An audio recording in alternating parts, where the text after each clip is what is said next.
self-control, discipline, the ability to break past the obstacles that we create in our own mind and get stuff done, whether that's in fitness, in health, in eating, drinking, productivity, relationships, or simply spending way too much time doom scrolling through TikTok when you know there's other stuff you should be doing. How do we master that? And is there a framework that can help us to actually move through the steps of self-control and discipline without simply saying you're not good enough and following the mantras of the tough guys on Instagram? Well, in fact, there is, and my guest today, Tracy Pleschourt, helps us to understand the SELF operating framework, the self-control method that's going to help us to not only overcome the behaviors that do hold us back, but understand them as well, and in a really refreshing and self-loving way. This is a great chat from Tracy, who has a successful company helping lots of people manage their own self-control.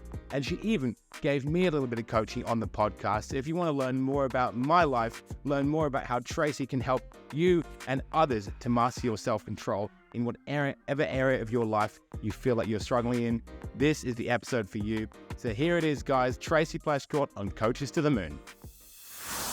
This is Coaches to the Moon, the only podcast you need to skyrocket your coaching business and create true impact on the world. Here's your host, Alex Morris. Welcome back to the Coaches to the Moon podcast, ladies and gentlemen. We're going international for the first time in a long time, and I'm very excited because we're talking about a topic that I'm very much interested in, the topic of self-control. And to help us out with that today is Tracy Pleschourt, the founder of Self-Made You, the host of The Secrets of the Self-Made podcast. And as I said, we're talking about mastering the mind, mastering self-control, whether that's in health, wealth, relationships, career, in any area of life where basically mind over matter, where taking control of yourself is going to actually help propel you forward and stop you from getting in your own way. So we've already had a lovely little chat, and I'm really interested in this topic. So straight out of Minneapolis in America, the middle of America, here she is, Tracy. Thank you for being here, legend. My pleasure. Thank you so much for having me, Alex. This is so much fun. I love talking to people outside of the United States. This is excellent. Well, I'm glad because, you know, Australia, there's a lot of business people, a lot of people with podcasts, but we're like less than a tenth of the size of America in terms of population. And so we run out of shows to go on. We run out of guests every now and then we open ourselves up to America, and then we're booked out for like a month straight because there's so many people over there, so many interesting people to talk to. So it's like moving from a small town to the big city when you talk to America. So, I bet. Yeah, so really, really lovely to meet you. And self-control is the topic that we're talking about today. We've already touched on it a little bit, just in the sense that the self-control that so many of us struggle with is the amount of notifications, distractions, overloads that we have. And even now, I have got Do Not Disturb mode on my phone. I've got Do Not Disturb mode, focus mode on my laptop. All the apps closed down because you never know when someone's going to try and get your attention. So to start that off, the journey of self-control, when did this start?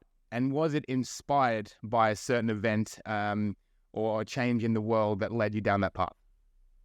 It was, like all good entrepreneurs, I used my own experience to kind of thrust me into creating a business that could really go on to help a lot of other people. And so I found myself as a busy career woman utilizing alcohol, utilizing food to try to cope with the stress. And I couldn't walk past a plate of cookies without indulging. And if I opened up a bottle of wine, I'd pretty much empty the bottle of wine. And I never could figure out why that was happening, why it almost felt like I was almost eating and drinking like against my own will. And I think a lot of people think of that as being out of control or not having any self-control. And I really think about self-control more as a feeling, less of an action. And so I felt very out of control. I really couldn't figure out why these things were happening. They just felt so like habitual and almost like on default that I decided, I'm not going to live one more minute of one more day feeling this way. And so I had made the decision to leave corporate America. It took me about a year to actually make that transition happen because I was at an executive level and I really felt called to the life coaching profession, really mentoring other people. And so I pursued a certification and opened up the coaching practice and said, here's the things that I, as a 50-year-old woman is dealing with. Here's how I went about overcoming it, and let me mentor, let me show you, because I truly believe that we are taught what to think in our formal education experience. We're not taught how to think, and it all comes back to that. If you realize that what it is that you're lacking is a feeling of control, it stems back to the root cause is what you're thinking. And so you have to learn how to intentionally think, how to intentionally feel to be able to overcome the challenges, the problems, the hurdles, the obstacles in your life, and be able to achieve some of your deepest desires, maybe things that you never thought possible. So it was a journey. It wasn't just an overnight decision that I was going to figure out how to crack the code on self-control. It's really a lot of trial and error, putting together concepts, psychological concepts, cognitive behavioral concepts, and creating a framework that really makes it simple to tap into. So the 4 steps, I use the acronym SELF, SELF, and I teach that framework so that at any given time, under any given circumstance, when you're feeling out of control, all you have to remember is the SELF. And so I spend the bulk of my time teaching people what those 4 steps look like, and then coaching them to practice it in a way that it's most effective for them. Epic. I can't wait to dig into those 4 steps because I'm always interested in an acronym, where it came from, and whether or not you design the process around the acronym or the other way around, because that's something that I've done as well in my business. But I'm interested in the thing that made you get into this in the first place was basically food and alcohol, because I'll tell you a contextual fact from my life right now, Tracy, is that I'm a really disciplined guy when it comes to exercise, fitness, food. I've got 2 young 3-year-old daughters. We work a lot, but if I have a goal, I'll measure every calorie. I'll never miss my 10,000 steps in my workouts, my cold showers. But we had my daughters. I've got twin daughters, twin 3-year-olds. We had their 3rd birthday party on the weekend, and there is cake in the house now. There are beers everywhere. There is leftover cheese board stuff.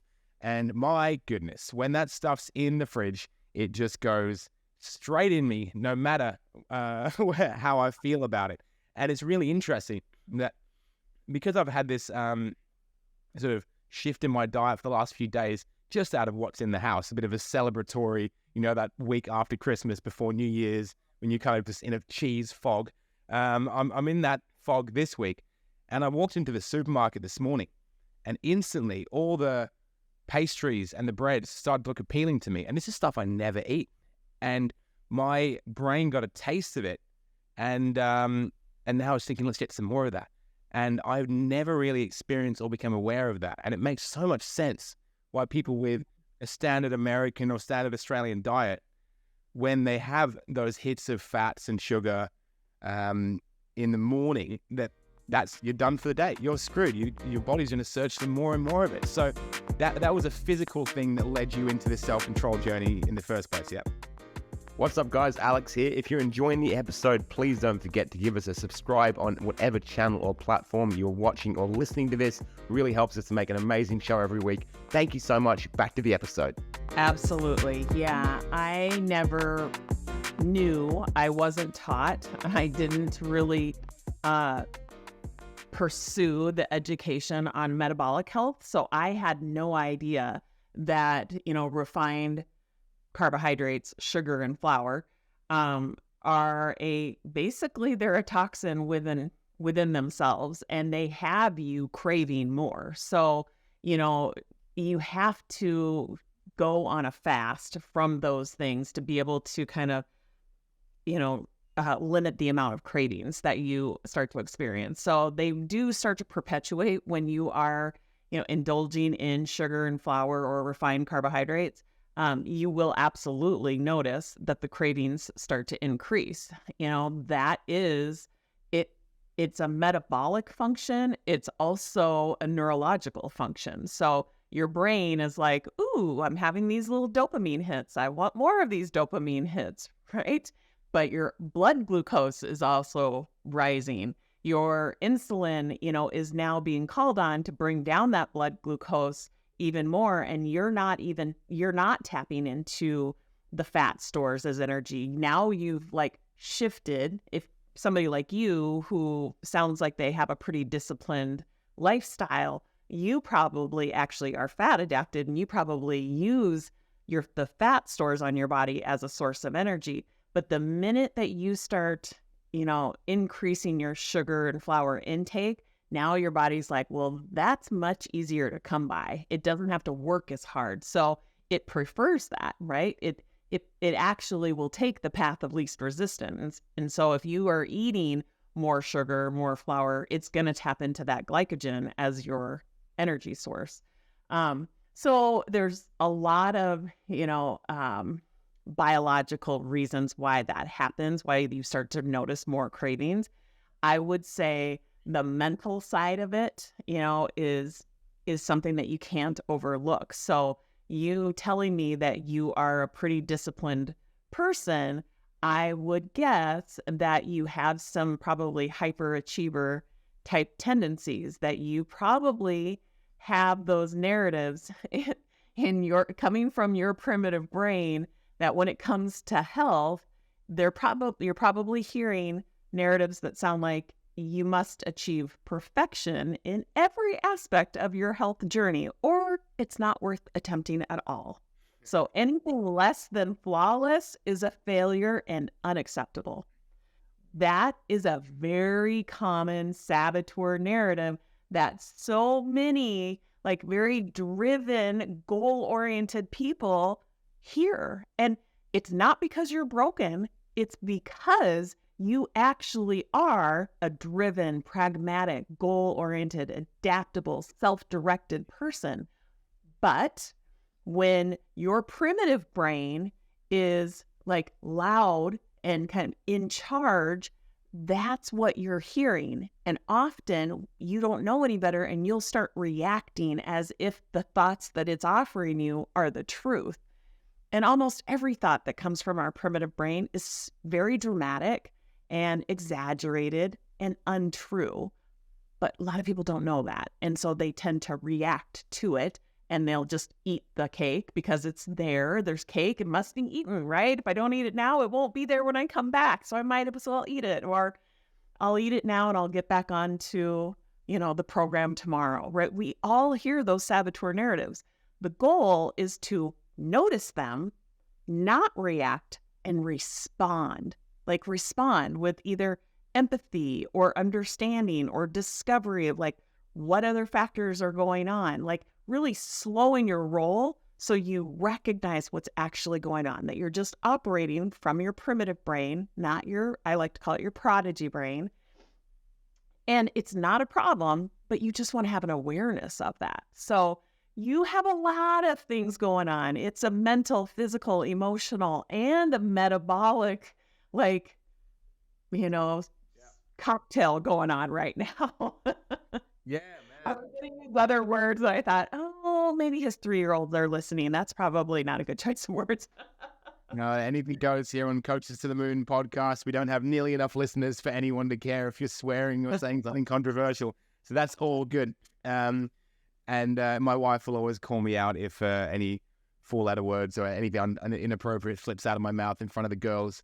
So super duper interesting there. Really interesting, the saboteur mindset of high achieving people. Now, I'm not as far in that direction as I've led you to believe, maybe, because I'm very much all about let's just have a really good balance between how fast the business grows and how much time I spend with my family, or how fit I am versus do I go out for pizza and wine with my wife, that sort of thing. So I'm okay with that stuff. But I did go through my own fat period about 10 years ago, and I was drinking way too much, eating way too much, and then I just refused to let the dad bod get me as well. Just refuse, because I see other people doing it and I understand it, but I'm too stubborn to get that. So what was super interesting to me was also the way you described the dopamine hit, the fast energy, the fast sort of feeling of euphoria that you get from sugars, flours, fats, and that thing is there must be direct correlation between that style of craving more and the way we are addicted to notifications, to social media. And that must be another part of self-control that's very, very similar. The likes are the new sugar, in the way it seems like you've described it. So, and I haven't really asked you any advice yet, but you must see a real big correlation in people who come in who maybe they don't have as much control over their diet, but also over their discipline around technology use and other areas of their life. So can you just talk a little bit about how maybe when someone has self-control or a lack thereof in one area, it can also bleed out into the rest of their life? Right. Well, and that goes back to which part of their brain are they operating from. So we have essentially two parts to that 3-pound organ that resides in between our ears. And I like to call it the primitive and the prodigy. Now, the primitive part, it has a purpose. So I don't want to make anybody believe that, this is like the good and the evil parts of your brain. That's not it at all. They both have a purpose. Unfortunately, when we react to the fear-based thoughts that the primitive part of our brain offers us, it often doesn't end well. It often ends in addiction or self-sabotage or just results that we'd rather not get. So we want to allow those thoughts to be there because, in certain cases, it'll keep us from walking in front of the bus, right? We're not in a lot of danger, but in the primitive state, when we were in a primitive state, we were in a lot of danger. And so those dramatic thoughts helped us. But now that we're not in a lot of danger, but yet we're listening to these very dramatic thoughts, like you must eat that before somebody takes it away from you, that's what sabotages us. And so those are very well-driven neural pathways. They're very well established. We've never been taught to question that thinking. We've just reacted to it. And so that part of our brain has been strengthened just purely through use. So we hear the ding of the notification of, a text that has come out or landed on our phone, and we immediately grab our phone and go to look at it because that neural pathway is very well established. We know we get that dopamine hit, and then we have the urge to look at it, or same thing, scroll through social media. We have that urge, and now that's just perpetuating, right? It's like the ding happens, we grab the phone, we get more dopamine hit by looking at the social media, and it just like reinforces that neural pathway. It strengthens it. Same thing with eating. We see the plate of cookies. We have a thought, a primitive brain thought that we have to eat it before somebody takes it away or before it's not there anymore. Before we know it, it's down our throat. And now we get the other dopamine hit around how good it tastes. And now we're just reinforcing this cycle. So it's a reaction that we almost don't even realize we're doing until, afterwards. Like in retrospect, we often will talk about it like, oh my God, I feel like I'm eating against my will. I feel like I'm drinking against my will. I don't want to be scrolling social media for 3 hours a day, but yet that's what my phone tells me I'm doing. And it's like, why is that happening? And it really is a mental fitness or lack thereof. Like we talk about, like the health crisis or poor mental health. And it's really like, is it poor mental health or is it a lack of mental fitness? We need to really get in there and strengthen the part of our brain that has us responding, that has us noticing what saboteur narratives we're actually listening to and reacting to.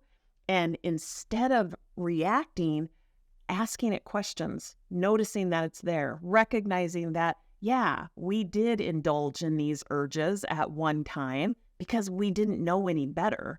But now that we do know better, we can start to change that pattern and create new neural pathways. Our brain has neuroplasticity, so it does have the ability to create new habits. But it's a much better approach to recognize why you're having the experience that you're having, that it is due to neural pathways, thoughts, primitive brain thoughts that created an urge that had you behaving, and, it just perpetuated because then you would, get that dopamine hit. And so recognizing that that's all that was happening. You're not a broken person. You're not, unable to lose the weight or it's not that you are, predestined to be overweight. It's none of that. It's simply that you've never been taught the difference between whether you're operating from your primitive or your prodigy brain. That's it. And it's across the board on any circumstance. So I believe that this way of operating by understanding yourself, SELF, has unlimited applications. Relationships, professional, personal performance, productivity, leadership, entrepreneurship, health and wellness. It goes on and on and on because mental health, everything starts with your mental health.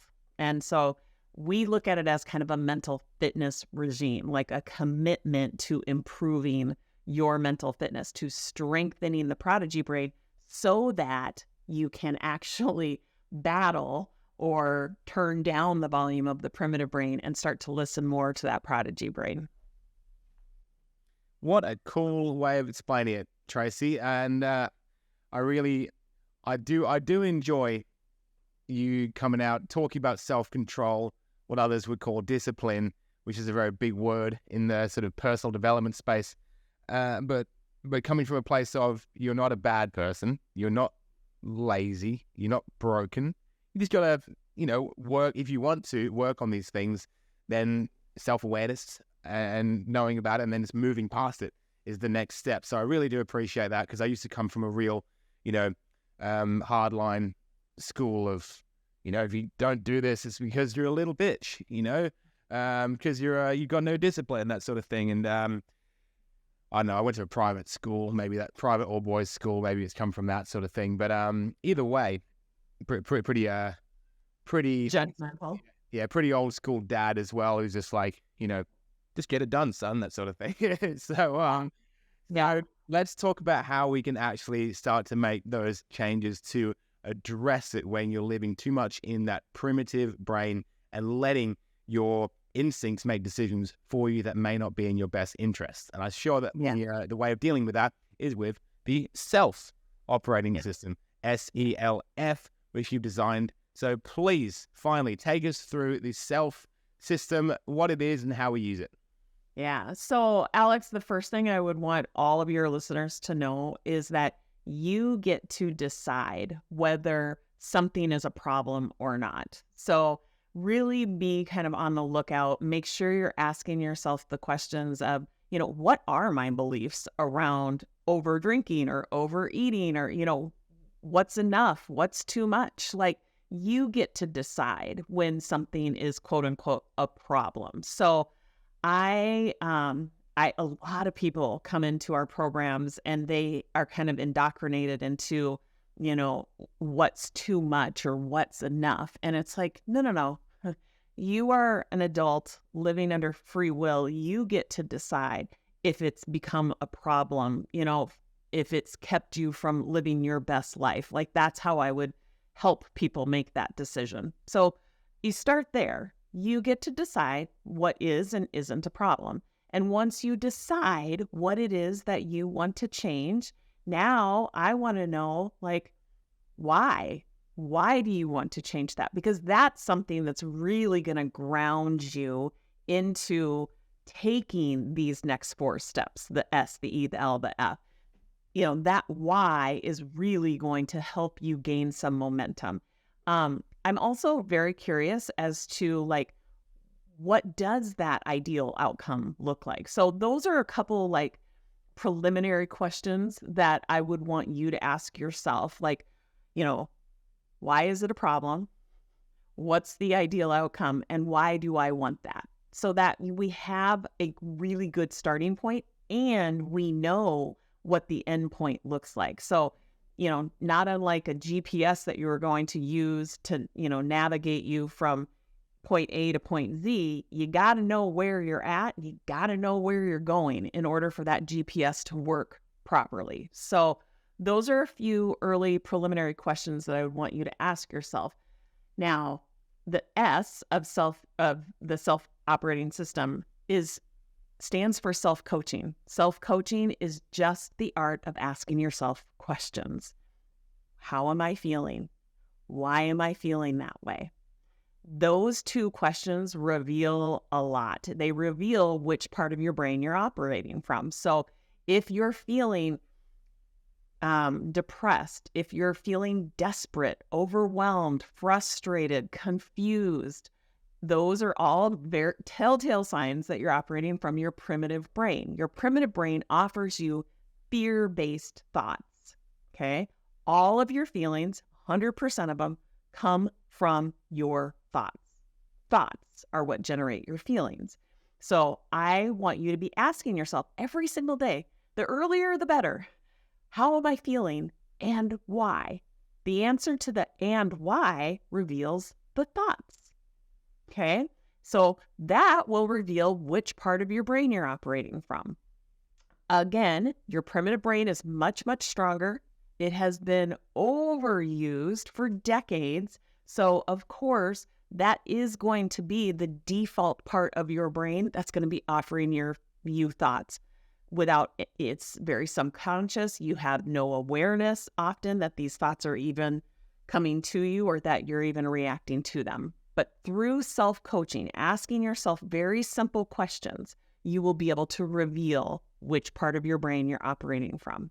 Okay, so you now know how you're feeling, and what's causing that feeling is a thought that's coming from a fear-based part of your brain that is almost always feeding you BS and untrue thoughts that then have you reacting. So then I would want you to ask yourself, how do I show up when I'm feeling this way? So let's say that, well, why don't you give me an example of something that you're struggling with, a feeling that you've been struggling with, or a behavior where you're maybe a little feeling like you're behaving outside of your will. Yeah, I think that for the most part, it's not food and alcohol. I'm pretty good with those things when I want to be. It would be definitely screen time, being that I work on social media and my business is all lives on my phone and on my laptop. And so now that we're getting to a point in my business where I'm very busy, we've got I've got 30 clients and I manage all of them basically. I've got a hand in all of their businesses. It's very easy for me to be on the phone a lot of the time when I shouldn't be. I use the word should and shouldn't hesitantly, but when I'm with my family and I do have people who are within their working hours because they're in a different part of the world and they're talking to me outside of my working hours, that's something that when my business goes to, in a rapid growth period, I'm pretty lackluster with my discipline around screen time. Okay. So what's the emotion that you're experiencing? Is it shame, regret, guilt? It's kind of like gives me a bit of guilt. A bit of guilt definitely comes in, although I know that I do it for a nice reason. I don't feel too guilty.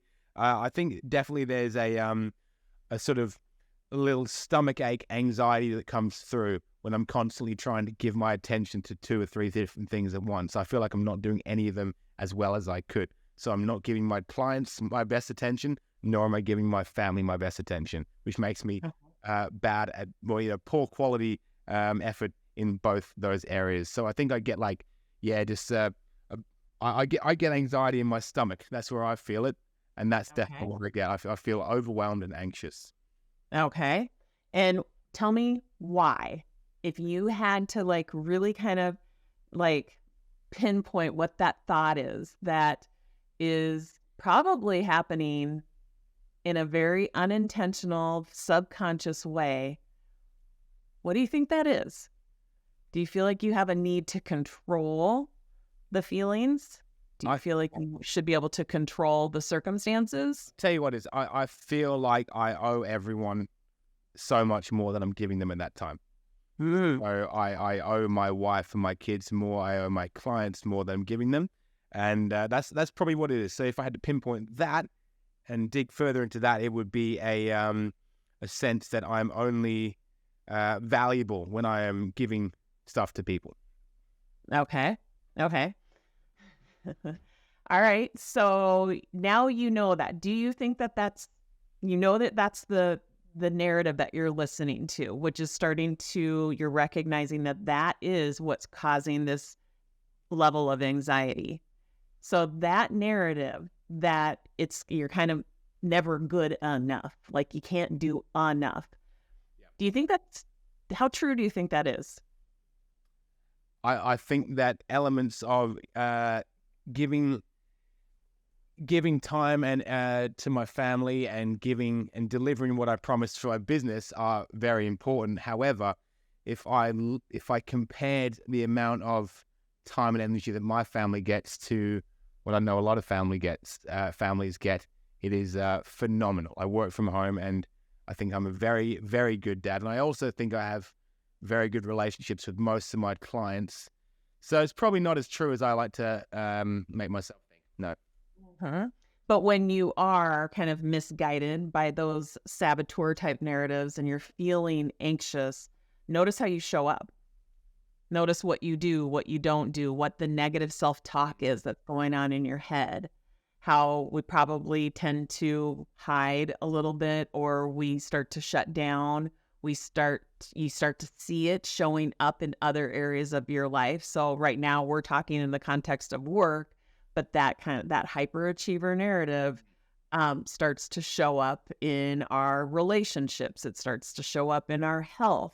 Like that hyperachiever is pretty universal. I'd say the judge, the saboteur narrative and the hyperachiever are both very universal. When you see it showing up in your relationships, it really does sound like you have to excel in every aspect of your relationship to be worthy of love and validation. And anything less than perfection is a failure. And you start to believe those narratives that you're not good enough for those you care about. So your clients, your family members. And it really does start to sabotage you. So our goal is to be aware that we have those tendencies. And so to be on the lookout of them so that we can start to turn down the volume and turn up the volume and operate from our prodigy brain. So self-coaching, asking yourself, how am I feeling? Why am I feeling that way? How do I show up when I'm feeling that way? Is that even true? In what ways is that true? And in what ways is that not true? And you, just like you did, you're like, well, it's not that, accurate. And so now you can see very clearly that you're operating from a saboteur narrative. So that's what self-coaching looks like. And from a tactical standpoint, I would say anybody is worth 10 minutes every single day creating an appointment with yourself. Like every morning, get up, look at the white space on your calendar, make an appointment with yourself to ask yourself those questions, to do a little bit of self-coaching, to better understand yourself and why you're having those unwanted feelings. The E is eliminating the self-sabotage. So you now know that you're more prone to hearing those saboteur narratives that sound like the hyperachiever. So when you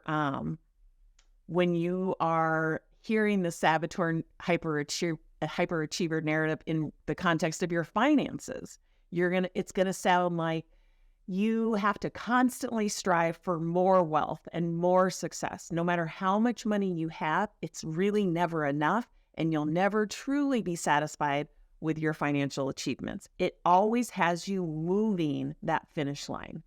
So being on the lookout and recognizing that it has touch points, it not only is going to sabotage the one circumstance at hand, it has touch points into all areas of your life. So eliminating that self-sabotage is hugely important to living your best life. So that's the E.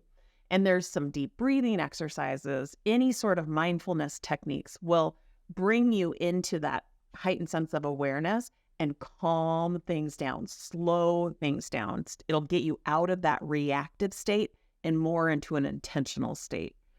The L. Before we go on to the L, that self-sabotage thing's really, really interesting because a story, because you're asking me about myself, and I don't want to talk about me on the podcast, but I can, because you've just asked some questions, I can give you a really great example in my life. Happened, right? Because I think you'd be, I'm seeing a lot of myself in what you're talking about, which is great. Clearly means you're a very universally useful person, Tracy. So congratulations, you are valuable. So yeah, I was in hospitality before this, before I worked online, and I would always get myself movie up in a kitchen or in a restaurant, get offered a good job, and then decline it, and then go back to work in a cafe. When I was in school, very highly academically gifted, but didn't give a shit about school at all. So I was always doing nowhere near as well as I should have been doing, quote my teachers and parents, 18 years straight, not reaching my full potential. So I'd get good at something and then rebel against it. I went to university for like 6 weeks. I got scholarships to places and just always just pushed back on them. And then when I started businesses, same thing. I'd get to a certain level of doing okay, and then shiny object syndrome, go and grab something else instead.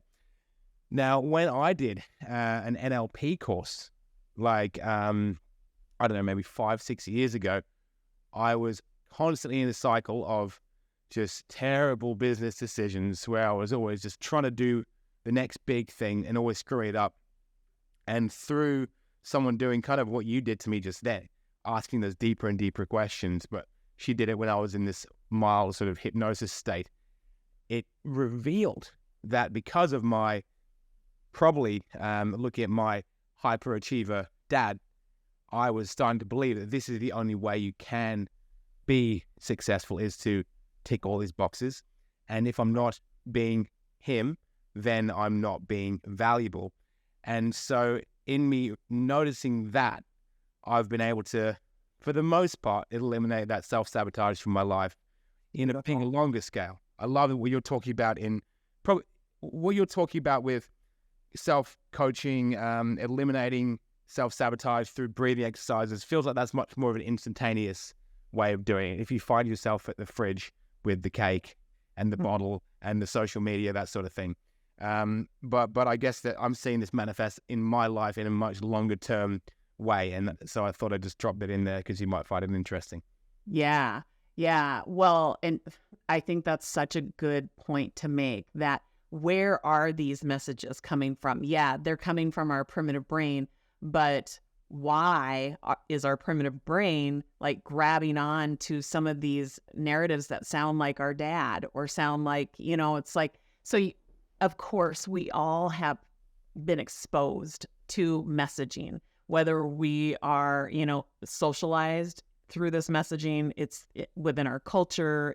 We're indoctrinated into it. Therapy is so helpful to help to kind of unwind that and make sense of it. A lot of my clients, they'll either use a coach in conjunction with a therapist, or they aren't having issues that are like interfering with their day-to-day life. And so they're kind of above baseline, but a lot of clients are more below baseline, and they do feel like these narratives, the self-sabotage is really detrimental to their day-to-day activities. So I think that therapy sometimes can be really helpful to kind of look backwards and see, like, why am I hearing that messaging? And being able to reconcile that, making sense of it is going to help you understand yourself. We also give an assessment to all of our clients that reveals the top 3 saboteur narratives that are most prominent in your life. And so I can usually tell by talking to somebody for a few minutes, knowing that the judge is so universal, especially in the United States. The hyperachiever is very prevalent in a lot of people's lives. But the people pleaser, the victim, the hyper rational, the hypervigilant, the people that are always on the lookout, and, they stay vigilant on behalf of themselves and others. So the avoider.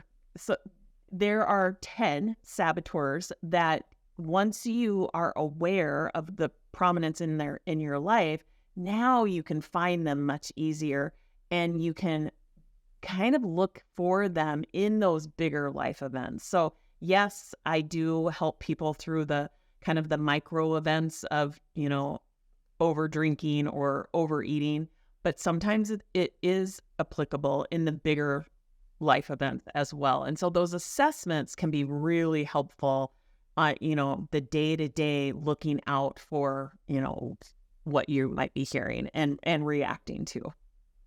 Love it. Yeah, great. That's really exciting stuff. So once we've started to recognize and eliminate those self-sabotaging patterns, what is the L in the self acronym?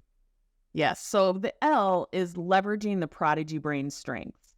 And now when you are operating from your prodigy brain, you're being intentional. You're no longer in a reactive, unintentional state.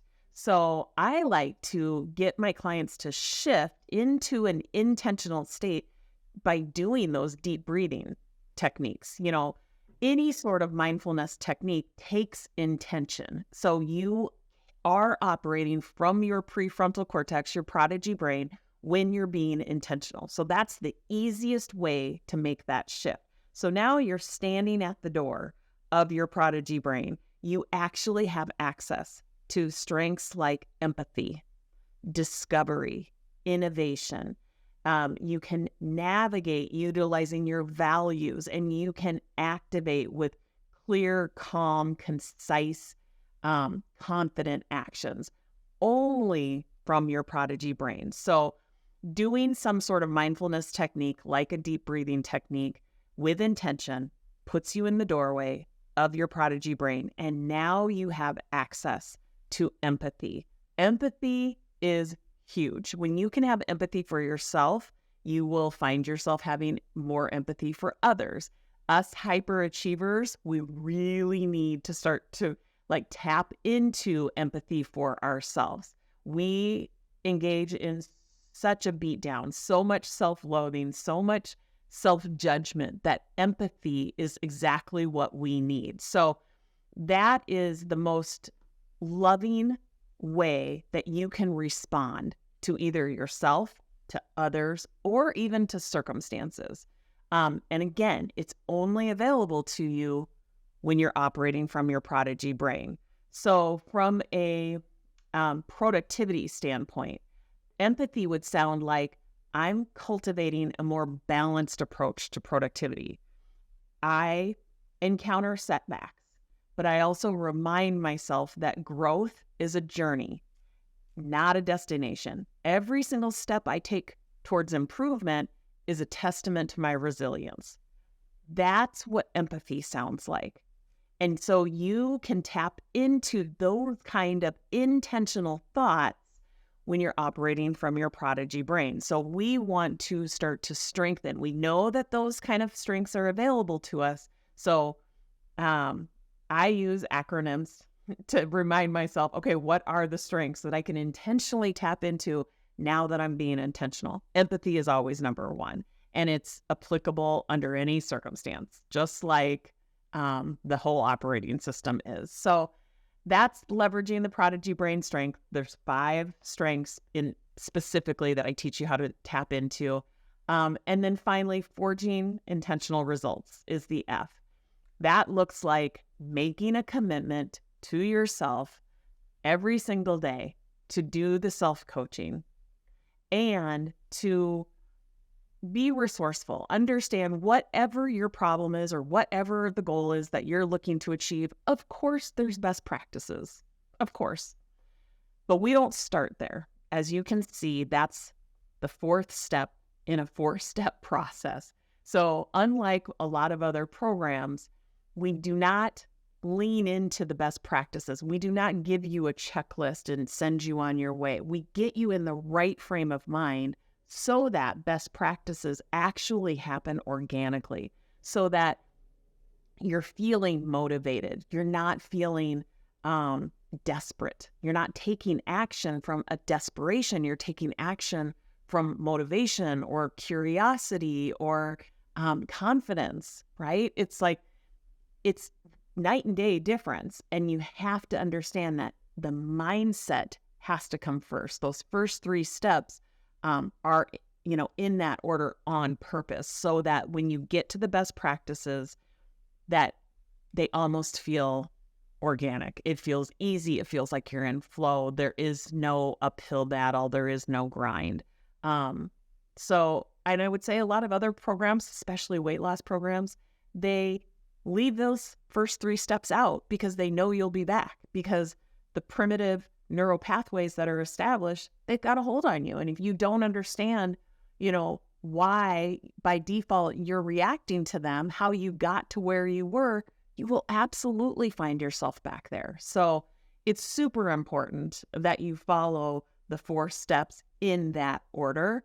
But, for example, our Self-Made Mind and Body program, which happens to be a weight loss program, we believe in weight loss through metabolic health, through metabolic fitness. So we teach, one of the best practices that we teach is monitoring your blood glucose, understanding your insulin tolerance. Are you insulin resistant? Are you insulin sensitive? And understanding the difference between being fat adapted and utilizing glycogen as your energy source. Like, those are best practices. So it doesn't matter if you're looking to heal a relationship, there's best practices. Or if you're looking to improve your career performance, there's going to be best practices. But again, that is the final step in the 4-step process. Yeah, got it. Too many people focusing on giving you just the tangible steps without making sure you're in the right place to do it first. Makes such a lot of sense.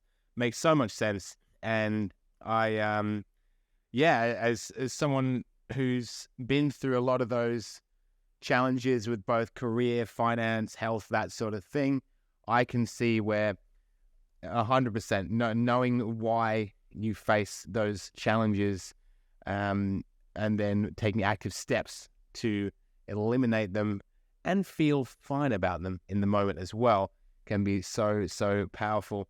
And in terms of 40 intentional results, that's the sexy bit, right? Isn't it? That's the you want to write your goals down, just write your vision board, that sort of thing. Just do a goal list every morning on a legal pad next to your bed, and then just tick them off throughout the day. Productivity. I don't subscribe to so much of the personal development world. Just annoys the heck out of me. And that's probably an issue of mine as well. But I really, really enjoy when someone comes along with a really refreshing point of view like yourself, saying that we are not broken. There's things that we can work on and do better should we choose to. Firstly, let's take a step back and think, why are we doing this? and why do we want to change it? Because these are the questions that most people are not asking. So I'm very glad that you're asking them, and I'm sure that your clientele, your audience benefit hugely from it, and I hope my audience has today as well. Yes. Well, thank you so much.